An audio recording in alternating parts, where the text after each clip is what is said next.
오늘의 말씀인 로마서 12장 15절에서 16절 말씀입니다.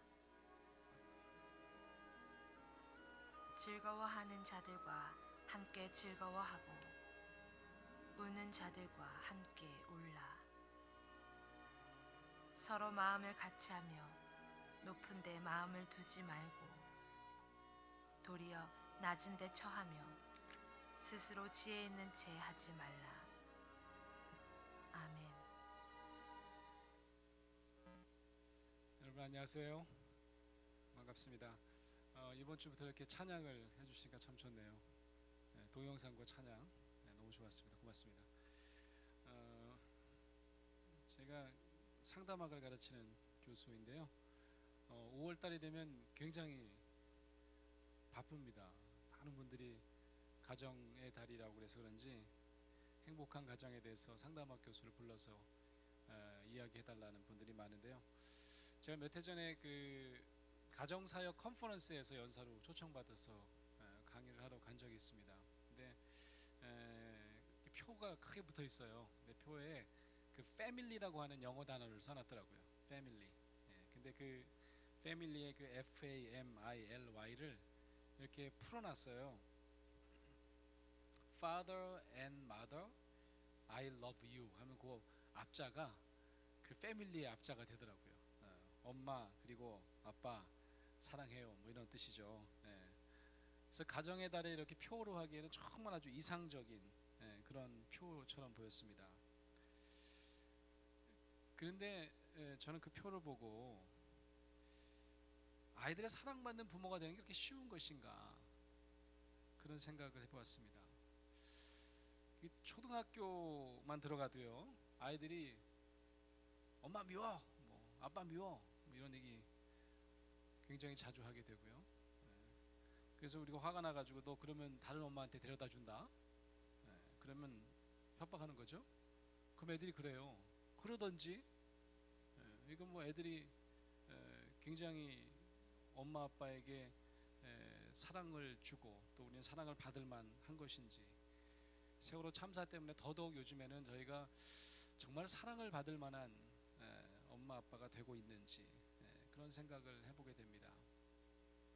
때때로 가정이 정말 사랑을 주고받는 것이 너무 자연스러운 공동체 같지만 그렇지 않은 것도 사실인 것 같습니다. 여러분 그 원수를 사랑하라는 말은 우리 기독교인들의 굉장히 중요한 가치 아니겠습니까? 원수를 사랑하라. 쉽습니까? 어렵습니까? 원수를 사랑하라. 어려워요. 생각보다 쉽습니다. 왜냐하면 원수는 잘 안 만나요. 평생 피해 다녀요. 뭐 같이 있어도 이렇게 못 본 척하고 그럽니다. 근데 가정의 가족들은 그렇지 못합니다. 볼 수밖에 없는 거예요. 집에만 돌아가면 만날 수밖에 없는 겁니다. 그래서 정말 사랑하고 사는 것이 정말 훨씬 힘든 대상이 바로 가족들이 아닌가 그런 생각을 해보게 됩니다. 저랑 같이 상담학을 가르치는 우리 연세대학교 교수님이 계신데요. 아주 농담을 잘하시는 교수님인데 그런 말을 했어요. 원수라는 단어가 있고 왼수라는 단어가 있대요. 그래서 왼수라는 단어를 이제 사전에서 찾아보면 20년 이상 산 배우자를 일컫는 말 이렇게 얘기를 하더라고요. 20년 이상, 저도 21년째인데 그러면 이제 왼수가 된다는 거예요. 뭐 애증의 관계라는 말 들어보셨죠? 애증의 관계, 사랑하지만 또 미워하는. 저는 상담을 하다 보면 정말 애증의 관계에 있는 대상들 때문에 상담받으러 오시는 분들이 굉장히 많습니다. 어디에서 그런 분들을 만나기가 제일 쉬울까요? 가정입니다. 이런 얘기를 하면 어떻게 가족의 대상이 애증의 대상이 될 수 있냐라고 이상하게 여기는 분이 많은데 그 이상하게 여기는 분이 참 이상한 겁니다. 가족만큼 사랑하고 또 미워할 수밖에 없는 그런 대상들이 없다는 거죠. 가정에서 가장 중요한 가치가 뭘까? 믿는 사람이든 그렇지 않은 사람이든 아마 두 가지 정도 얘기할 것 같습니다. 첫 번째는 뭐냐면 사랑이다. Father and Mother, I love you. 뭐 일반인들한테도 사랑은 최고의 가치다라고 얘기합니다. 또 하나의 가치를 얘기하는데 그게 뭐냐면 바로 희생이라는 가치입니다. 희생. 조금 전에 본 동영상에도 어머니의 희생이 뭐 가정을 살린다 그런 말이 등장했었는데요. 사랑과 희생. 에베소서 보니까 에베소서 5장 1절에서 2절. 여러분 에베소서 아시죠? 결혼하면 꼭 아내가 읽어야 되는 에베소서. 그래갖고 이제 애 낳기가 힘든 분들 꼭 에베소서 읽어야 된다고 하는데, 에베소서 5장 1절에서부터 2절에 보면 이런 말씀이 있습니다. 한번 제가 읽어볼게요. 그러므로 사랑을 받는 자녀같이 너희는 하나님을 본받는 자가 되고 그리스도께서 너희를 사랑한 것 같이 너희도 사랑 가운데 행하라. 그는, 그리스도를 얘기하는 것입니다, 우리를 위하여 자신을 버리사 향기로운 제물과 희생 제물로 하나님께 드리셨느니라. 이 구절을 보면 이 사랑뿐만 아니라 희생의 원형은 바로 그리스도다, 그렇게 말씀하시는 것처럼 보여요. 그러니까 이 가정에서도 우리가 그리스도를 본받는 가정이 되려면 사랑할 뿐만 아니라 그리스도처럼 희생해야 된다. 그리스도의 사랑의 방식은 바로 자신을 버려서 하나님께 바친 그런 희생의 방식이다, 이렇게 말씀하시는 것처럼 보입니다. 그래서 우리 한국 부모들은 본인은 쫄쫄 굶어도 자식은 배불리 먹이기 원하는, 자신은 몸빼바지를 입어도 자식은 명품을 사주기 원하는 그런 한국만의 어떤 가족, 부모 풍속도가 생겨나지 않나 싶습니다. 그러니까 자식은 자신보다도 더 귀중한 자신의 일부가 되는 것 같아요. 그러니까 어떨 때는 부모가 이 자식을 자기의 소유라고 생각하기도 쉽습니다. 내가 널 어떻게 키웠는데 이러면서. 그러다가 아이들이 자신의 희생을 몰라주기라도 하면 굉장히 억울하게 생각하기 쉬운 게 바로 우리 한국의 부모가 아닌가 싶습니다. 가끔 이제 그 자녀를 키우다가 이제 뭐 아들이요, 아들이 여자친구가 생긴다는 거죠. 여자친구가 생겨가지고 엄마한테 이제 가끔 또 친하니까 엄마한테 와서 뭐 여자친구 뭐 선물 사달라고 그러고, 엄마한테는 10,000원짜리 초콜릿도 안 사주면서 뭐 20,000원짜리 30,000원짜리 사달라고 그러면 거의 꼭지가 돈다 그래요. 엄마들이. 그래서 뭐라고 얘기하냐면, 야 이게 정말 자식 키워봤자 아무짝에 쓸모없다. 내가 지를 어떻게 키우는데, 이제 나는 찬밥이다. 뭐 그런 얘기를 하시는 분들을 자주 만납니다. 자녀를 자신의 분신처럼 사랑하는 것, 이것이 하나님이 원하시는 사랑과 희생의 방식일까? 한번 생각해 볼 필요가 있을 것 같습니다. 제가 그 예전에 그 미국 교회를 섬긴 적이 있어요. 미국 교회에서 담임 목회를 한 적이 있는데요. 미국에서 안수받고 그러다 보니까 주례를 한 적이 많이 있습니다. 미국 사람들 주례하는 거죠. 미국 사람들은요 결혼식 전날에 리허설을 해요. 그래서 결혼식에 참석한 들러리들이 많아가지고 예행 연습을 합니다. 그래서 리허설을 하면 교회에서 하게 돼 있죠. 제가 이제 목사가 집례하는 목사가 리허설하게 돼 있는데, 제가 한 30번 정도 주례한 것 같아요. 3년 담임 목회하는 동안. 너무 놀라운 게 거의 한 절반 이상은 그때 양가가 인사하는 거예요. 그때 양가가 처음 인사하는 겁니다. 네가 며느리니? 그러면서요. 아니 이런 상놈이 있나 싶더라고요. 우리 같으면 이게 말이 안 되는 거지 않습니까? 우리는 결혼하면 제일 먼저 해야 되는, 결혼하기 전에 제일 먼저 해야 되는 게 뭐냐면 부모의 허락을 득하는 거예요. 그렇죠? 우리 자녀가 결혼한다 그러면 다 우리 허락받아야 되는 거잖아요. 근데 어쩌면 미국 사람들은 다 제정신이 있는 사람 같이 보이는데, 아이가 결혼한다고 그러는데 결혼식 전날 와서 처음 만나냐 이거죠. 양가가 그때 처음 만납니다. 그래서 그 들러리 쓰는 사람들과 함께 그 리허설 때 양가가 굉장히 큰 파티를 또 해요. 물론 결혼식 때도 파티를 하지만. 그 제가 너무 궁금해가지고 참다 물어봤습니다. 아니 어떻게 미리 만난 적도 없이 허락해주지도 않고, 그럼 오늘 와서 처음 보지도 않고 허락했단 말이냐 그랬더니 허락을 왜 하냐는 거죠. 미국 사람들은 허락한다는 걸 이해는 못합니다. 아니 그 무슨 자식이 내 소유도 아니고 지가 지 인생 살아서 지가 사람 만나서 결혼한다는데 왜 부모가 허락을 하냐는 거죠. 이해가 안 된다는 거예요, 미국 사람들. 그래서 그 듣고 보니까 그렇더라고요. 그래서 저도 야 이거 누가 이상한 건가? 이게 미궁에 빠진 적이 있습니다. 이게 가만 생각해 보면요, 우리 한국 사람들은 굉장히 가족적인 것처럼 보이죠, 그죠? 자식도요. 그래서 절대로 자기 혼자 사는 게 아니에요. 부모와 함께 사는 겁니다. 결혼을 할 만큼 성인이 돼도 부모의 허락을 받을 만큼 우리는 가족적인 것처럼 보이는데, 많은 학자들이 그런 얘기를 합니다. 요즘 사회학자들이 우리가 가족적인가 가족적 이기주의인가를 한번 잘 생각해 봐야 된다는 거죠. 가족을 좋아하긴 하는데요, 사랑하긴 하는데요, 하나 되려고 애를 쓰긴 하는데요, 내 가족만 중요하다 그런 말입니다. 내 가족만 사랑하는 거예요. 여러분, 이런 가정이 얼마나 많은지 아십니까? 자식이 맞고 들어왔으면 너는 왜 안 때렸냐 말이죠. 차라리 때리고 들어와라. 오히려 때리고 들어온 아들에게 잘했다 칭찬하는 엄마를 찾는 일이 요즘에 굉장히 쉬운 일입니다.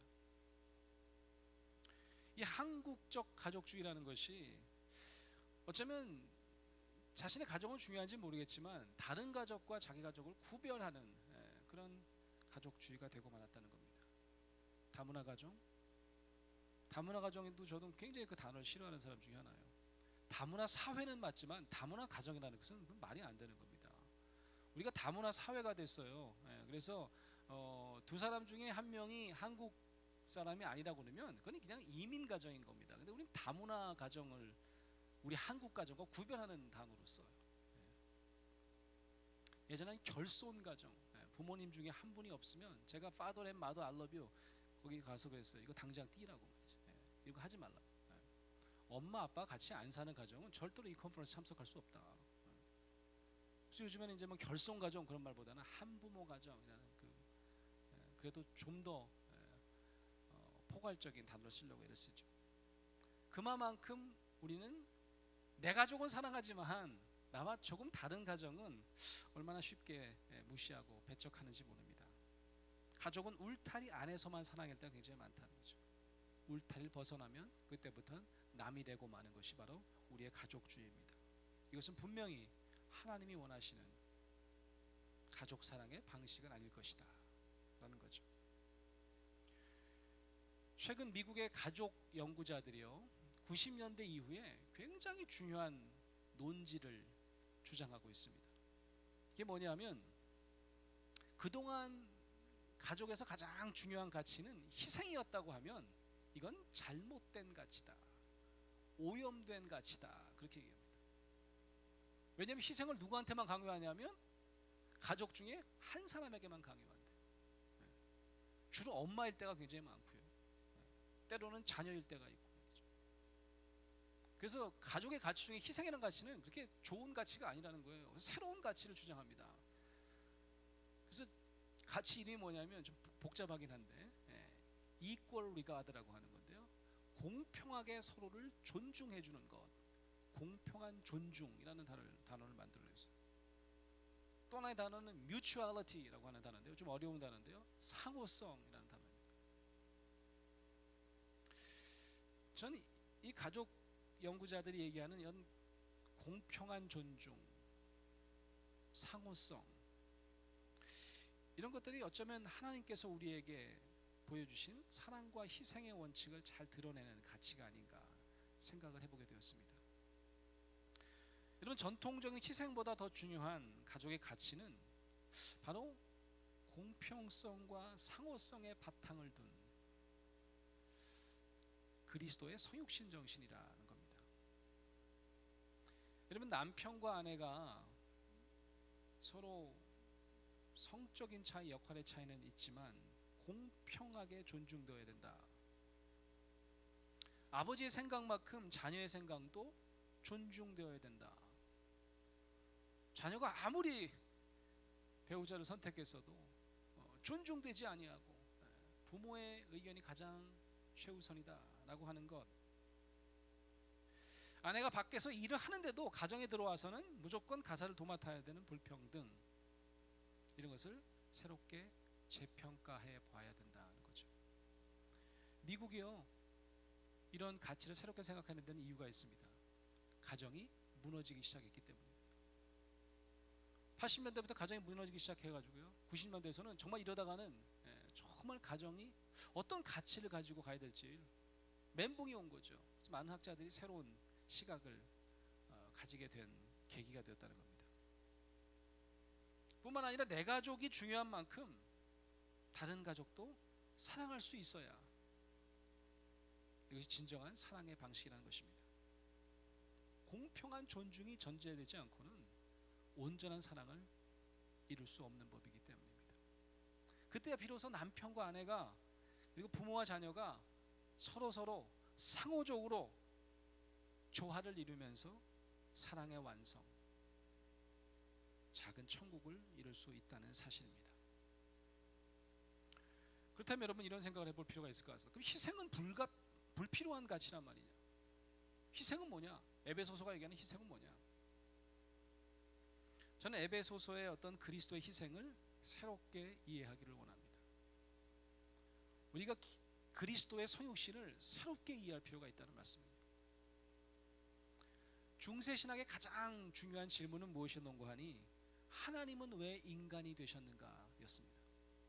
왜 그리스도가 이 땅에 오셔야만 됐을까? 왜 하나님이 인간의 모습으로 이 땅에 오셔야만 됐을까? 이것이 중세신학의 가장 중요한 질문이었습니다. 그 질문에 가장 멋지게 대답한 사람 중에 한 명을 꼽으라고 하면 11세기 캔터베리의 주교 감독을 지낸 안셀름이라고 하는 학자입니다. 이 학자는 아주 모범정답을 얘기했습니다. 하나님이 왜 인간이 되셨는가? 인간을 구원하기 위해서. 맞죠? 근데 어떻게 설명을 하냐면 굉장히 인간 입장에서 본 정답 같아요. 인간이 너무 죄를 많이 져가지고 이 죄를 대신 지기 위해서 내려오셨다 그겁니다. 안셀름은 당대 논리학의 대가였습니다. 말하자면 죄를 좀 웬간히 져야 되는데 엄청 많이 진 거죠. 그러니까 인간이 죄에 대해서 인간이 거의 파산 신고를 한 겁니다. 그러니까 전문 용어로 채무 변제 능력 상실이라고. 완전히 그냥 죄 짓고 그냥 자빠진 거죠. 그거 어떻게 해야 돼요? 하나님이 직접 해결할 방도밖에 없는 겁니다. 그래서 하나님께서 직접 인간이 돼서 인간 대신 죽음으로 그 모든 죄를 변제해 주셨다. 이런 설명입니다. 전 지나치게 논리적인 설명입니다. 머리로는 이해가 가능한데 이런 걸 뭐라 그러냐면 존재론적 존재 증명 이렇게 얘기합니다. 지나치게 인간 입장에서 논리 중심으로 설명하고자 한 신학이었다는 거죠. 그렇지만 과연 하나님 입장에서 그것도 그럴까? 저는 하나님 입장에서는 정말 부모된 하나님의 입장에서는 우리의 아버지 되시고 어머니 되시는 하나님의 입장에서는 우리 인간과 하나 되기 위해서 우리의 부서진 마음과 하나 되기 위해서 연합하기 위해서 우리의 가장 아픈 곳과 상처 입은 곳까지 어루만지시기 위해서 그래서 우리를 온전히 이해하기 위해서 이 땅에 오신 것이 아닌가.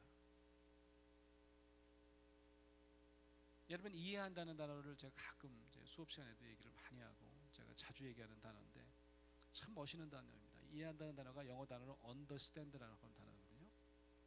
밑에 선다 그런 단어입니다. 밑에 선다.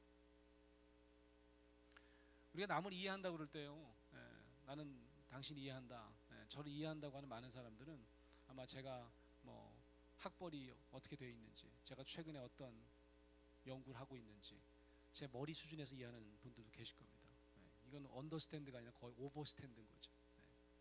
조금 더 내려가실 수 있으면 저를 점점점 언더스탠드하는 거죠. 정말 저를 잘 이해할 수 있는 분이면 제 맨 밑바닥에 있는 고통, 내 맨 밑바닥에 있는 숨길 수밖에 없던 내 감정적 어려움 이런 것들을 나눌 수 있는 대상이 있다면 그 사람은 정말 저와 언더스탠드하는 사람일 거예요.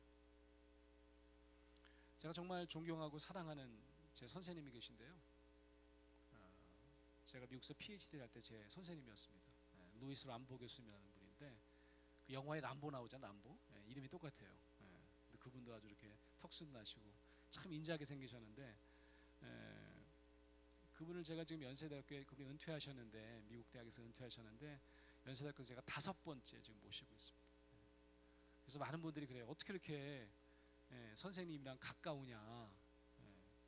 보통 PhD 하고 이렇게 오면 그냥 빠이빠이 하고 뭐 가끔은 연락하겠지만 이렇게 자주 연락 안 드리는데 저희는 정말 제가 아버지가 일찍 돌아가셔서 그런지 모르겠지만 가족처럼 지내는 것 같다. 어떤 분은 신기해 하시더라고요. 저도 한번 생각해 봤습니다. 왜 저는 이렇게 제 지도 교수랑 가깝게 됐을까? 우리는 왜 이렇게 서로 사랑하게 됐을까?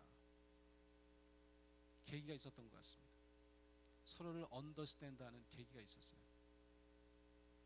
제가 코스웍을 마칠 때쯤에 저희 지도 교수님이 결혼식을 하게 되었습니다. 이번이 3번 결혼한 분이에요. 많은 분들이 그분한테 그러다 참 운 좋은 분이라고 3번씩이나 결혼하고 첫 번째 결혼은 이제 백인 여성이랑 이제 미국 사람인데요. 백인 여성과 결혼했는데 결혼한 다음에 2, 3년 만에 헤어졌습니다. 아이를 낳고 본인이 너무 바쁠 때 PhD 할 때 그리고 PhD 한 다음에 바로 또 교수님이 되셔가지고 논문 쓰면서 교수님이 됐어요. 논문 쓸 때 벌써 교수가 돼가지고 사모님과 떨어져 있느라고 어려움이 많았나 봅니다. 그래서 일찍이 이혼을 하셨어요.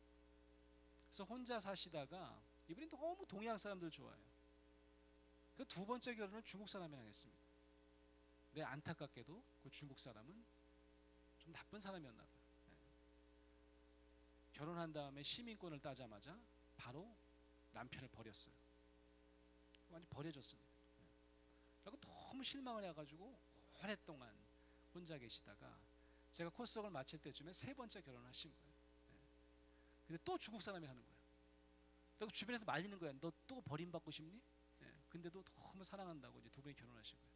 그때 정말 친한 사람만 이제 결혼식을 불렀는데 저도 결혼식에 참석했어요. 근데 결혼식 하기 바로 전날이었습니다.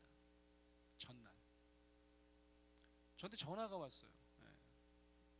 저한테 이 지도 교수님이 지금 어디냐 그러더라고요. 그 집이라 그랬더니 혹시 연구실에 올 수 있겠냐. 제가 캠퍼스에 살았거든요. 갈 수 있다. 잠깐만 와줄 수 있겠네요. 그래서 목소리가 좀 이상해요. 살짝 운 것 같기도 하고 그래요. 그래서 제가 무조건 달려갔습니다. 그래서 연구실에 갔더니 연구실 분들께 조금 열려 있어요. 불을 끄고 계셔요. 그래서 똑똑 두들겼더니 안에 계시더라고요. 대답을 안 하는데 안에 계시더라고요. 근데 엎드려 계시더라고요. 제가 불을 켜려고 했더니 불을 켜지 말아달래요. 근데 자기가 지금 안 좋은 상태다라고 하는 거예요. 그래서 영문을 몰라고 제가 앉았는데 불을 켜지 않으니까 잘 안 보이는데 그 선생님이 고개를 든 다음에 얼굴을 손으로 감싸고 이렇게 얘기하는 거예요. 저한테 너 지금부터 나를 선생이라고 생각하지 말고 제가 그때 이제 상담 훈련 받고 있었으니까 네 내담자라고 생각하고 나랑 10분만 얘기해 줄 수 있겠니? 이렇게 얘기하시는 거예요. 저는 깜짝 놀랐어요. 그랬더니 그분이 그때부터 흐느끼면서 이렇게 얘기하기 시작했습니다. 자기는 정말 좋은 아내와 좋은 가정을 이루고 싶었는데 내가 너무 부족해가지고 그러지 못했다는 거죠. 내가 이 3번째 결혼은 정말 하나님 앞에 부끄러움 없는 결혼 생활을 하고 싶은데 어저께 전화 한 통을 받았대요. 친구한테, 친한 친구한테. 그래갖고 야 너 3번째 결혼한다며. 근데 이분은 초청 안 했나 봐. 그랬더니 그렇게 됐다고. 그랬더니 야 너 그거 아니? 2번째 재혼한 사람들의 5년 동안 결혼을 유지할 수 있는 퍼센테이지가 한 30%래요. 근데 3번 결혼한 사람은 그 결혼을 5년 이상 유지할 수 있는 가능성이 2%다? 이렇게 얘기를 한 거예요. 그 희한한 친구예요. 그런 얘기를 왜 하는지 모르겠어요. 그 얘기를 듣고 어떻게 해요? 갑자기 손이 떨리기 시작하는 거죠. 그 전화를 끊고 밤새 두려운 마음에 잠을 이루지 못했다. 그러면서 심지어 저한테 그러는 거예요. 내가 한 번만 더 결혼을 실패하면 나는 자살할 거래. I'm gonna kill myself. 이렇게 그러죠. 제가 그 얘기를 듣는 순간 저도 막 가슴이 무너지겠더라고요. 그래서 둘이서 붙들고 한참을 엉엉 울었습니다. 그리고 나서 우리 교수님은 결혼을 잘 하셨고 지금도 행복하게 잘 살고 계십니다. 그리고 나서 몇 해가 지나서 제가 학위를 이제 마쳐갈 때쯤의 일인데요. 제가 그 집을 갑자기 쫓겨나게 됐어요. 기숙사를 사는데 이 학교가, 이 기숙사가 돈이 없어서 그런지 기숙사를 팔아가지고 전부 다 나가라는 거예요. 근데 외국 사람들은 이제 자 집에 가면 되잖아요. 이제 그 미국 사람들은. 근데 저 같은 외국 사람들은 갈 데가 없는 거예요. 그래서 완전히 쫓겨나게 생겼습니다. 예. 그래갖고 그거 케어 안 하고 그냥 무조건 나가라 그래갖고요. 저는 갈 데가 없어진 거예요. 예. 그래가지고 집에 없어가지고 막 헤매고 있는데, 저희 교수님이 그 계셨던 학교에 기숙사가 하나 있었어요. 기숙사가 있었는데, 거긴 박사과정 학생이 못 들어가는 기숙사였습니다. 근데 우리 교수님이 추천을 해가지고 제가 이제 상담센터에서 일도 하고 또 우리 교수님의 조교도 하니까 나를 좀 받아주면 좋겠다. 근데 석사 학생만 들어가는 기숙사고 되게 싼 기숙사였어요. 그래서 기숙사에 저를 이렇게 들어갈 수 있게 해주셨습니다. 근데 그 기숙사에 그 관리하시는 분한테 그 편지가 왔는데, 너는 박사과정 학생이고 또 석사를 이미 끝낸 사람이고 지금 돈을 벌고 있으니까 학생 레이스로 내서는 안 되고 스텝 레이스로 내야 된다는 거예요. 레이스로 내야 된대요. 그래서 기숙사가 500불이라고 하면 전 1200불 내라고 하는 거예요. 굉장히 많은 돈을 내라고 하는 거죠. 그래갖고 우리 교수님한테 제가 얘기를 했죠. 그때 교수님이 펄펄 뛰면서 막 항의를 했어요. 학교에다가. 그랬더니 학교가 안 된다고 그런 거죠. 이 학생은 석사 학생이 아니고 또 돈을 지금 내는 학생이 아니고 오히려 장학금을 받는 학생이고 상담센터에서 돈을 버는 학생이니까 돈을 그만큼 내야 된다는 거죠. 그래서 결국 이제 맨 마지막에 이제 그 통보를 해왔습니다. 결국 저는 1200불 내야 된다는 편지가 왔어요. 근데 맨 밑에 보니까 뭐가 달려있냐면 저희 지도 교수와 그걸 책임지고 있는 부총장과 이메일을 교신한 것이 여기 담겨져 있더라고요. 그걸 모르고 같이 보낸 거예요. 저희 지도 교수님이 그 학교 부총장에게 저를 위해서 쓴 편지가 있어요. 한 페이지가 넘게 장문의 편지예요. 뭐라고 써있냐면, 나는 이 학교에서 20여 년 동안 근무하는 동안 우리 학교가 이렇게 창피한 적이 없다. 수영이라는 이 학생이 알고 보면 참 불쌍한 애다. 돈도 없고 참 한국 사람 불쌍한 애인데 어쩌자고 얘한테 그렇게 돈을 내라고 하냐 말이지. 나는 우리 학교가 너무 창피하다. 우리 학교가 비즈니스 스쿨도 아니고 말이지. 우리 학교가 신학대학원인데. 그래서 그냥 이 친구한테는 600불만 받고 나머지 600불에 해당되는 돈은 자기 월급에서 빼라고 돼 있어. 자기 월급에서 빼래. 그리고 이 친구한테는 얘기하지 말고 그냥 똑같이 석사 학생들 받는 금액만큼만 받았으면 좋겠다. 그래서 제가 그걸 보고요. 야, 근데 그때 제가 제일 힘들었을 때인데, 제가 그분을 정말 뜨겁게 사랑하는 계기가 되지 않았나 싶어요. 전 지금도 그런 생각 해봅니다. 제가 한 달에 60만 원을 제 제자료에서 내놓을 수가 있을까? 이게 바로 언더스탠드입니다, 여러분.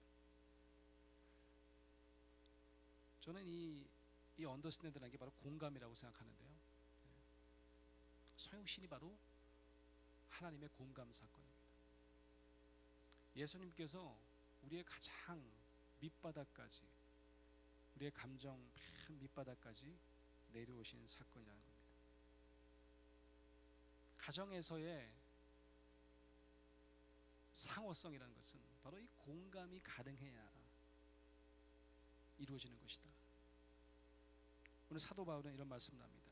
즐거워하는 자들로 함께 즐거워하고 우는 자들로 함께 울라. 서로 마음을 같이하며 높은 데 마음을 두지 말고 도리어 낮은 데 처하며 스스로 지혜 있는 채 만나. 사도 바울도 이 서육신의 공감 정신을 잘 깨달아 알았던 분이 아닌가 싶습니다. 우리가 즐거울 때는 늘 같이 나눌 수 있는데 우리가 얼마만큼 뜨거운 눈물을 같이 나눌 수 있는 공동체인지. 제가 가끔 부부 세미나 가면 그렇게 눈 감기고 물어봅니다. 부부가 서로 손잡고 울어본 적 있는 사람. 남편이 자기 얘기하다가 아내와 함께 손잡고 울고, 아내도 마찬가지로 자기 얘기를 하면서 남편과 울 수 있는 사람들이라고 하면 정말 서로를 언더스탠드 할 수 있는, 가장 밑바닥에 서본 적이 있는 그런 공감의 공동체를 이루고 있다. 저는 그렇게 생각해요. 가족이 얘기하는 새로운 가치란 무엇일까? 저는 이제 사랑과 한두 사람의 희생만을 강요하는 그런 가치는 어쩌면 우리 현대에는 맞지 않는 가치라고 생각합니다. 진정으로 가슴으로 서로를 이해하고 어떤 공감이 넘치는, 머리로 이해하는 것이 아니라 가슴으로 이해하는 그런 가정을 만드는 것이 우리 시대의 기독교적인 새로운 가정을 위한 가치가 아닌가 생각해 봅니다. 아무쪼록 우리의 가정이 이런 성육신의 정신, 뜨겁게 가슴으로 서로를 이해하는 공감의 정신을 실천하는 그런 가정 되시기를 주의 이름으로 축원합니다.